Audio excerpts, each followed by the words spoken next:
Specifically on some of the things that were just raised here, Public information requests? if that's what they're called. Yeah, yeah, Yeah. okay. Any other? No? Thank you. Yeah, I have Okay. comments. Well, here, I'll address it in a minute then. Yes, sir. Go ahead. Pat Noonan, 3304 Elkins Drive. I've got a few items. I think it would be very helpful to all of us if the city would post on the website the actual board packages that you look at. Pantego does that, Arlington does it, Mansfield does it. It's just, it would be, I think it would be helpful to you. You'd have more informed citizens, and we could actually come here better prepared to ask questions, and we would have knowledge, and we wouldn't be wondering what's happening. And I think that's a really good governance practice that I would encourage someone here to adopt as an idea worth pursuing. I'd like to know what the budget is for the City Hall expansion. I've sat through, I don't know, several meetings, and I've heard it discussed, but I've never heard a number. I have no idea if this is a $200,000 expansion or a $500,000 expansion or a $50,000 expansion. I just don't know. I just haven't heard a number discussed, and maybe I've missed a meeting where it has been discussed. But it seems like we should know that we drew down more debt for the city last year to pay for this, supposedly, so I just think we should know the answer to that. Would like to know the status of the TCEQ permit application to retain water in Pappy Elkins Lake. I think we were in here January 27th. We talked about it. Hired Brad Castleberry and Friesen Nichols, and to my knowledge, an application has not been made for that. I know the state has finally accepted the final resolution. I think that happened about a month ago, and the clock is running. Now, officially, as of that time, it is running, so we have to either receive a permit or decommission the lake, one or the other. So I'd like to know where that stands. There's a water rate increase that's happened or happening. I think it was announced last council meeting. And the reason given was our cost of services have increased. So we're going to pass that on to citizens. I looked at the contracted services for the city other than water. In 2012 and 2014 are the same. They haven't changed. They were up maybe $8,000. The big difference is the water. So the city of Fort Worth water purchases have gone up dramatically. And I think you all know that. In 2011, the rate was around $2 per thousand. And by, I think, the end of 14, it was close to 3. Right at 3. So, and it was affected largely by a gigantic increase in the water that was purchased in 2011. So on average, we've been purchasing 160 million gallons a year, roughly, from Fort Worth for a decade. And that year, it spiked to, I think Melinda's record showed 280 million gallons. So, and the rates, as we all know with Fort Worth, are affected by volatility. And so we had this gigantic spike in 2011, and we've been paying higher rates ever since because of it. So my question related to all of this is, where are we with the city of Arlington in the purchase of water from them? Because we talked about that in January, and I think we signed an agreement with the city to buy water at $1.90 per thousand.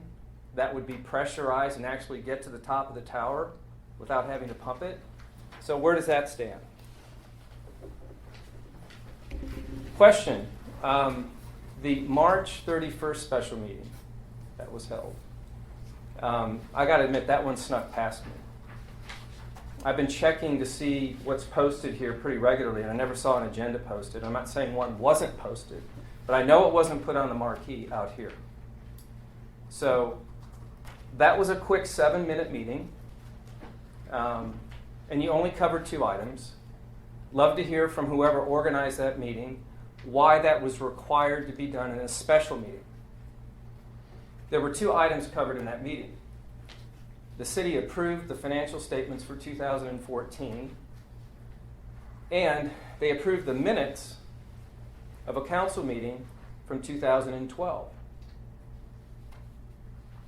And it seems to me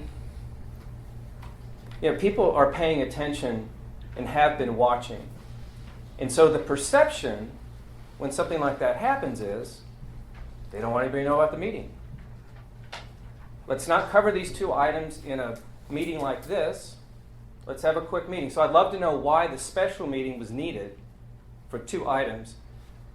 That council meeting from 2012 is a real mystery. There's no evidence it actually happened. There's no recording of it. There were no minutes of the meeting until 2015. It's only because I asked for the minutes that the city said, oh, we don't have any minutes. Get some minutes. Let's post minutes. And they just showed up online one day.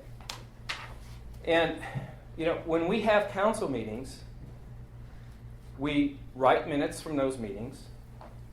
And in the next council meeting, those minutes are reviewed by all of you. That didn't happen for that meeting. In fact, our city attorney, part of his responsibility is to review each board package before each council meeting. He gives comments on them back to Melinda, and somehow that meeting just slipped. Nobody noticed that 2 weeks before there was a meeting, special meeting, and we failed to produce minutes for the council to approve in the subsequent meeting. I mean, is everybody that asleep on this stuff, or is there some other explanation?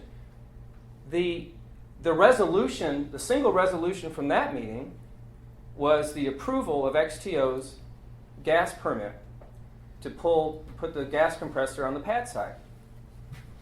Most of you sat here in November of last year and said, yeah, I'll tell you about that meeting. Walter came and deceived us, showed us pictures of these little things, and now we got this big gigantic building. I mean, it's recorded. These minutes don't talk about any of that.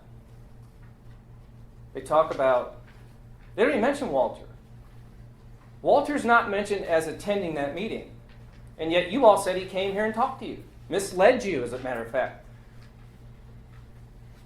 The description of the enclosure, according to the minutes, was very specific. It was 18 feet tall, it was 41 feet long, and 21 feet wide. Well, that wasn't discussed. You all were very clear about that. It was going to be below the privacy wall. But yet the minutes say something very different. And you all signed those minutes. You approved those minutes in that quick meeting in March. The perception is you don't want us to know what's going on, and that's why you do those things. Here's the most astonishing thing about all that. The resolution itself that came out of that meeting from 2012 has a very odd number. We number all of our resolutions. The first number is the year it was passed. The next number is a sequential number. In the January meeting, if there are 10 items voted on, there are 10 resolutions. This 15-1, 15-2, and it goes on and so forth. This resolution isn't a number. It's a number and a letter. It's 1235A. Well, 1236 was the next available resolution number to be used. It had already been used in the following council meeting. So we're supposed to believe that resolution was written by Mr. Jeffrey back in 2012, and he used a letter. The letter A. Melinda signed it, Michael, you signed it, Mr. Jeffrey signed it. The dates that you signed it are not reflected on that document. So this is just beyond explanation. So I'd like to know why a special meeting was held. Lastly, just a quick comment on last night.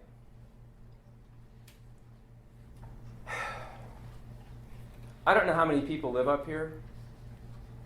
I know you all do. It's probably around 80 households-ish, give or take.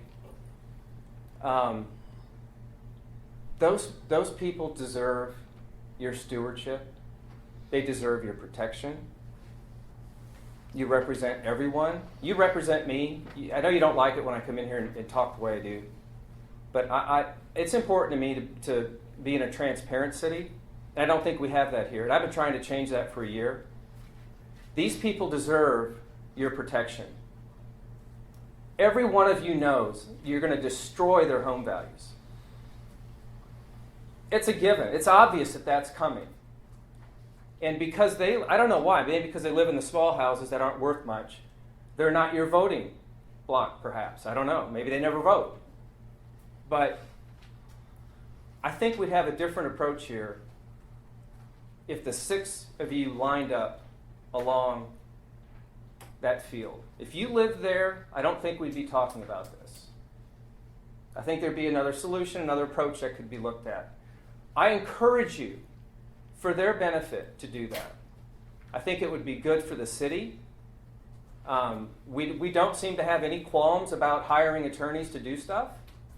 And so let's at least, for their benefit, try and prevent this from happening and ruining their property values.